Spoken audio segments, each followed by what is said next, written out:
And welcome once again to EWTN's Bookmark. I'm Doug Keck, your host. Our guest author, Michael R. Heinlein. His book, Glorifying Christ, The Life of Cardinal Francis E. George, OMI, published by our friends over at our Sunday Visitor, naturally available through our EWTN religious catalog, EWTNRC.com for all things Catholic.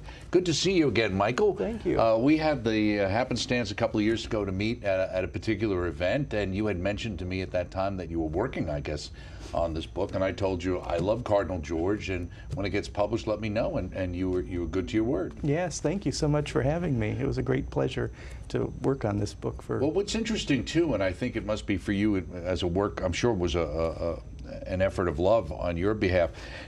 In the church today, it seems like there's so few heroes left, and I think a lot of us saw in Cardinal George someone who spoke up for the truth in a very loving way, who overcame his own childhood polio, was turned down in his own diocese to be a priest, and then became a missionary priest, and only to come back and be a great cardinal in Chicago. What was it that attracted you about Cardinal George?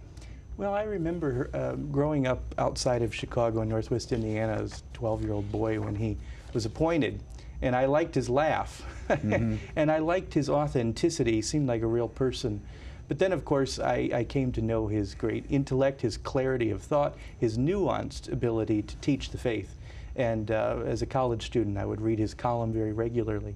And then by the time he died, I was like so many of us, what can we do to keep his legacy alive? Because it's so rich and so necessary for the church today. Right, and besides his polio, then he battled cancer for many years, right, as far as That's suffering. Right. Yeah, suffering, if you want to know Cardinal George, you need to know that he was a man who suffered all his life, from the polio at 13, and then the last 9 years of his life with cancer. His sister told me this was a man who never had a day without severe pain. Right. Now, the foreword's by our friend Archbishop Jose H. Gomez from L.A. Did he offer to do this? Did you approach him about it, and why him? I asked Archbishop Gomez to contribute to the book because he had just finished up his term as president of the U.S. Bishops' Conference as I was completing the book.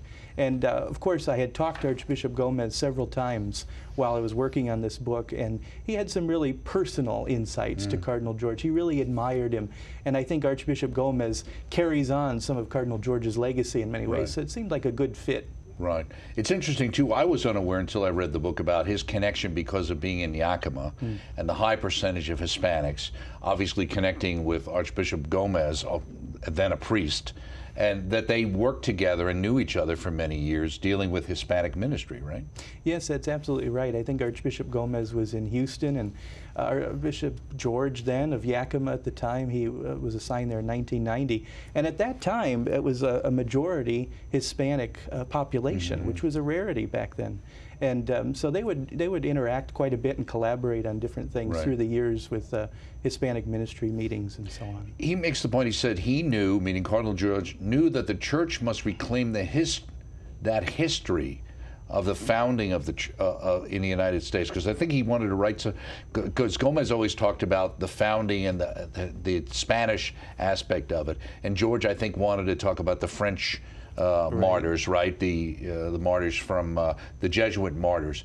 And he says here, he knew that the church must reclaim that history not as a distant memory, but as a legacy that we are responsible for. And he was also very confident in the power of the gospel. Did you see that in his writings and in the people you talked to? Oh, absolutely. Time and again, when I would speak to folks, when I would encounter himself through his own words, it was very clear that Cardinal George was really an evangelist par excellence and was really carrying on the rich legacy of evangelists who brought the gospel to our continent. Right. Archbishop Gomez says in the biography that he himself learned a number of things about his friend, mentor, notably his spiritual struggles while leading the Archdiocese of Chicago. What would be some examples of those spiritual struggles he had? I think that if you look at his tenure in Chicago, it was dominated by the clergy sex abuse crisis. And so those sorts of situations that he had to encounter were definitely a cross for him to bear. And he often bore that silently, just as he had done throughout his whole life with his various illnesses. So a lot of people didn't know about the internal anguish that he went through in dealing with the various scandals he encountered. Right. You say some aspects of my compiling the manuscript went smoothly while others were more challenging. What would be an example of what was challenged and who closed the doors on you? Well, you know, I found whenever doors were closed, God opened them up, which told me I should proceed. There were certainly various obstacles in writing a book on someone who died rather recently. Some people were hesitant to talk, and you'd have to work around and develop relationships with people, whereas if they had died 30 years ago, it might not have made much of a difference. Right, because some of the people who might have been involved are still alive. Exactly. And you're concerned about that. You also indicated, besides the fact that he endured a lot of pain, there's a great line, and I think it's so prescient for today. He would say, "Don't tell me how you feel, tell me what you think." That's right. He said that quite a bit.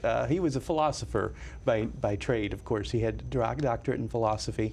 And even going back to the time when he was a professor in the late 60s and early 70s, he would use that line. And he would very much want to hear what people were thinking, because he thought that, you know, that was where we could really get into the objectivity and really seek truth. Well, the confusion seems to be today that people transpose those, and they think that when they say, "I'm thinking," they're really expressing their feelings. Yes, absolutely. Right. And, you know, I think some people would look at that line and say, well, Cardinal George wasn't a man who had feelings.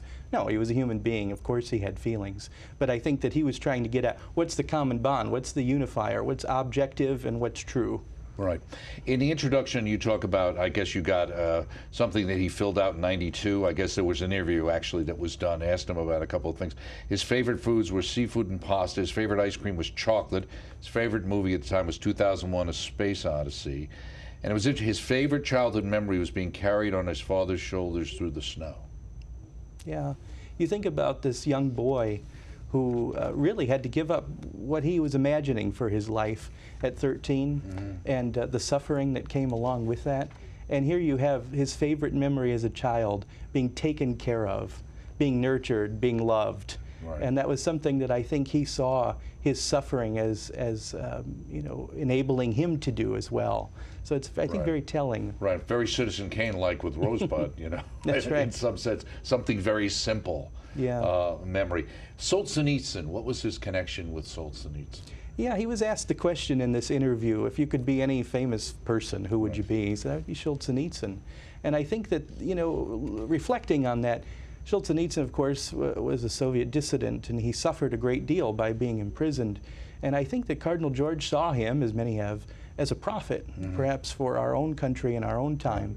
And you wonder if Cardinal George maybe wanted to live his experience so that he could see what we might be up against. Right, because the famous line is, "Men have forgotten God, that's why all this has happened." And you go on to say that George himself saw the shifts in our culture, in our society. In fact, many of the quotes you have here are things that he said certainly in the 90s, if not earlier than that, which are very much, you know, prophetic, really.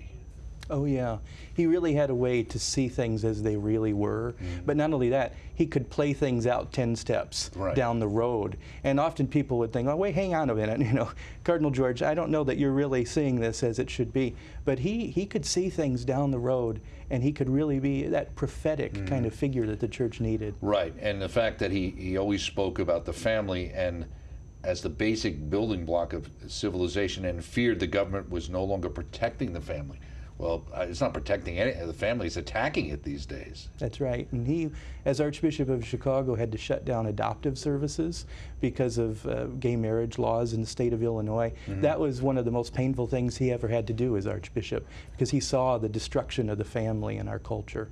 So, did you ever play kettle drums, the timpani, or did you just like to name them for some particular reason? Explain. Well, this was because Cardinal George said in this same interview in 1992, if he had a dream job, what would it be? He said to play the timpani in a symphony orchestra.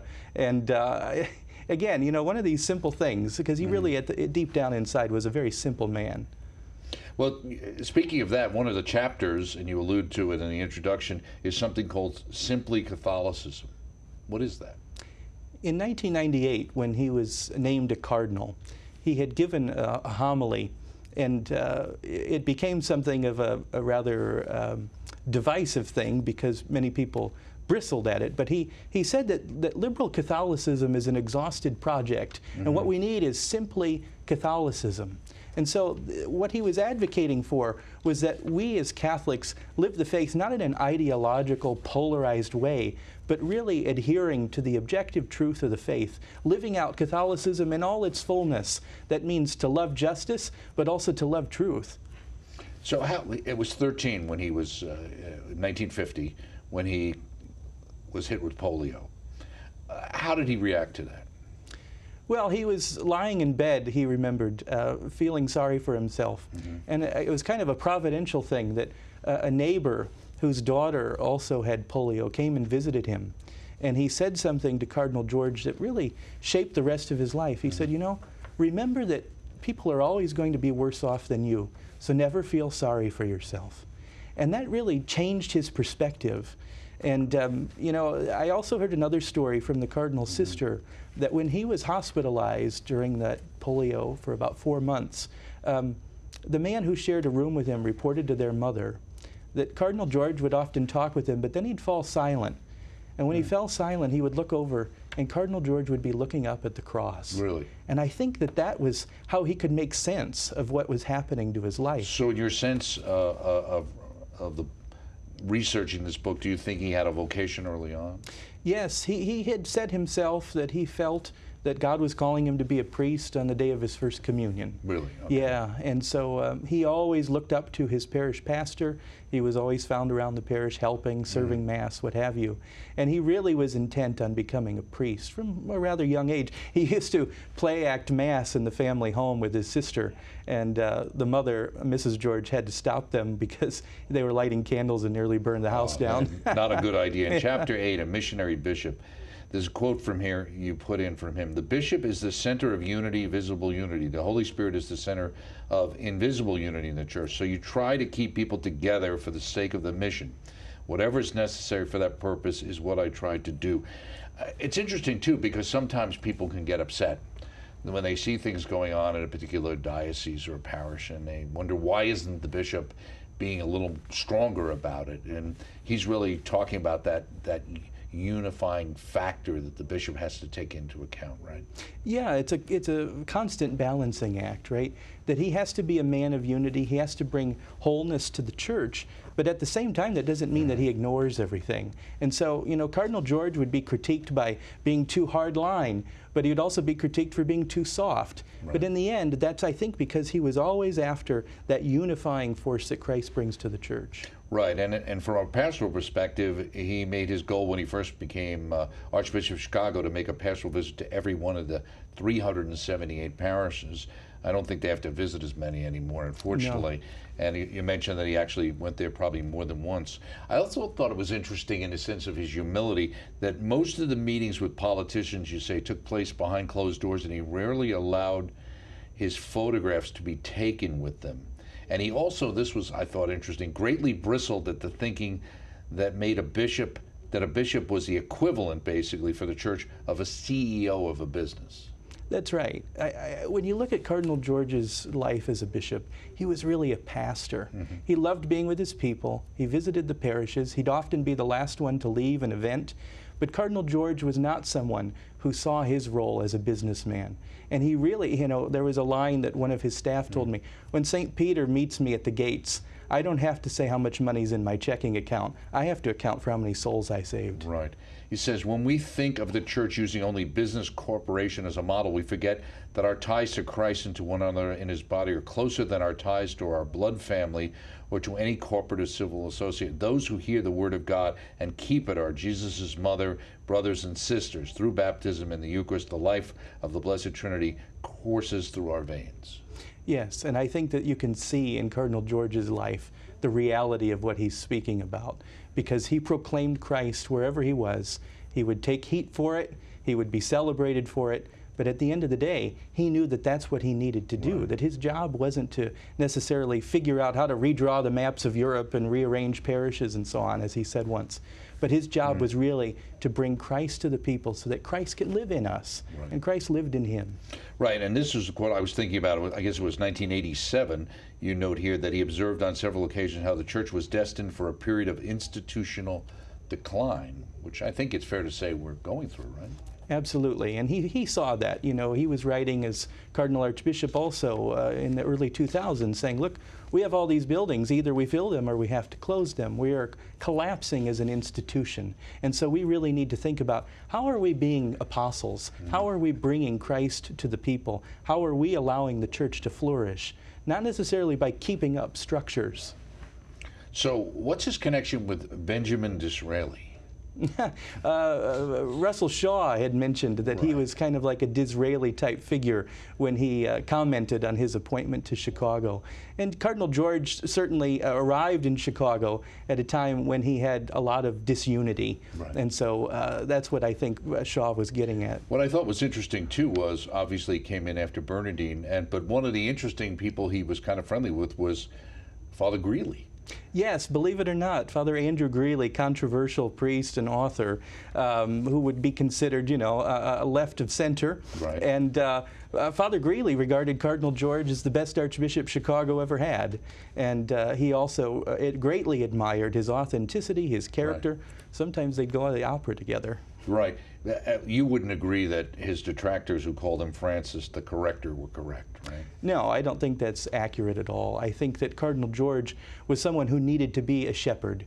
That flowed through his veins, and so sometimes he'd have to correct things. That was part of his job. Like general absolution, like cutting that out. Exactly, or other liturgical abuses. Well, this I like. Preach the gospel, go and make disciples, baptize, teach. Instead, we are arguing about where the furniture should be in the sanctuary. So he was concerned that there was disunity, but not only disunity, but arguing about things that weren't that important. That's right. Yeah.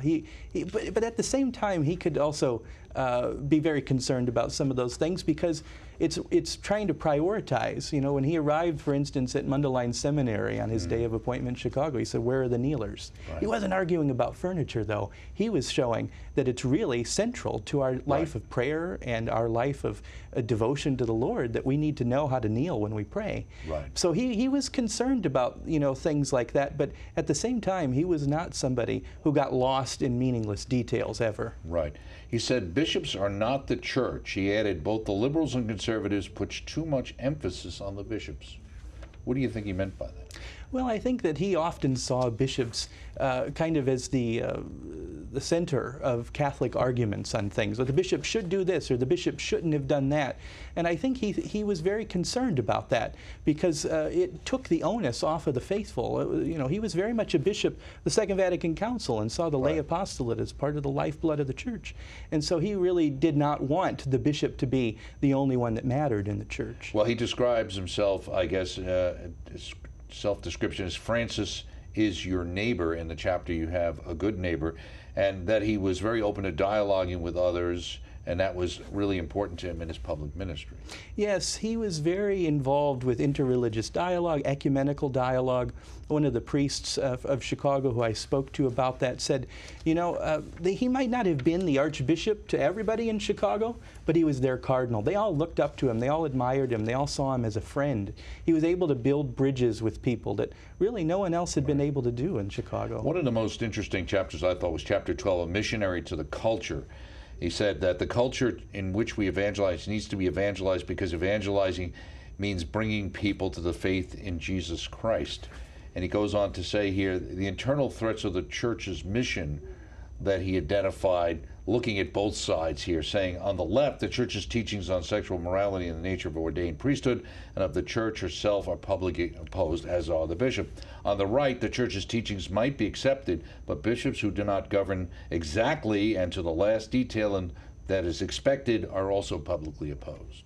Yes, I think he had that incisive ability to show where's the left wrong? Where's the right wrong? How can we be simply Catholic, you know? And I think that Cardinal George, again, was a model for how we can both believe what the Church teaches on ordination and on the sacraments, but we can also be times hesitant to accept the fact that the bishop doesn't always have, the answers, and he should be someone who consults his faithful as well, and he did that.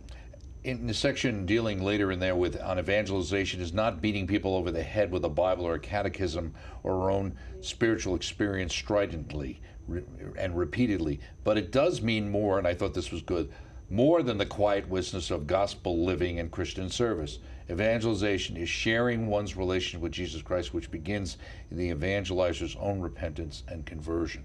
So it's not just this kind of, well, use some words if you need it, that some people put forward as being what we should be doing. That's right. He was talking about being true disciples, being authentic disciples. That's how we're going to attract other people to Christ, to show that Christ dwells in me and Christ should dwell in you. And he did that by the way he lived his own life. He was a model. Right. According to George Catholic, you wrote, Catholics are not to impose their faith out of a sense that they are superior to others, but instead are to, quote unquote, consider carefully our own hearts and speak only from the sense of gratitude for the gifts that God basically has given us.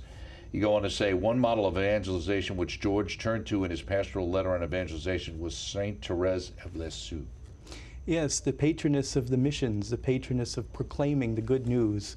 He was very close to her as an oblate of Mary Immaculate, because as missionaries they relied upon her intercession quite a bit. And so he saw, Therese, patroness of mission, as someone who lived her life in a Carmel, closed off from the world, as a real model for us in how to proclaim the gospel. On something we're it's kind of passé on one level, but we're still dealing with it in the section here that had to do with same-sex marriage. At the time, he mentioned, or you mentioned, as for the legalization of same-sex marriage, George issued a letter signed by his auxiliary bishops, etc. He argued that it would be against the common good of society. He observed that it will have long-term consequences because law, and this is really important, laws teach. They tell us what is acceptable and what is not. And most people conform to the dictates of their respective society, at least in the short run. And that's the trouble. We tend to then kind of equate, if it's legal, it's moral. Oh yeah, absolutely. And he knew that in American culture, what was the common denominator? It's the law. Our society, our culture, our government's built on the law. And so he saw the power that law had, and he was very concerned about the direction that laws were taking us. Right, he goes on to say, Catholics who consider the acceptance of same-sex marriage as an example of compassion, justice, and inclusion. These sentiments, and this is really good, can further be used to argue in his column to justify everything from eugenics to euthanasia. And that's the problem. Mother Angelica used to call it misguided or false compassion. Yes, absolutely. And I think that plays in, of course, to Benedict XVI line about, the dictatorship of relativism. That relativism that we are so governed by sometimes is really rooted in this false compassion. And he was very concerned that that was what would guide us in our culture.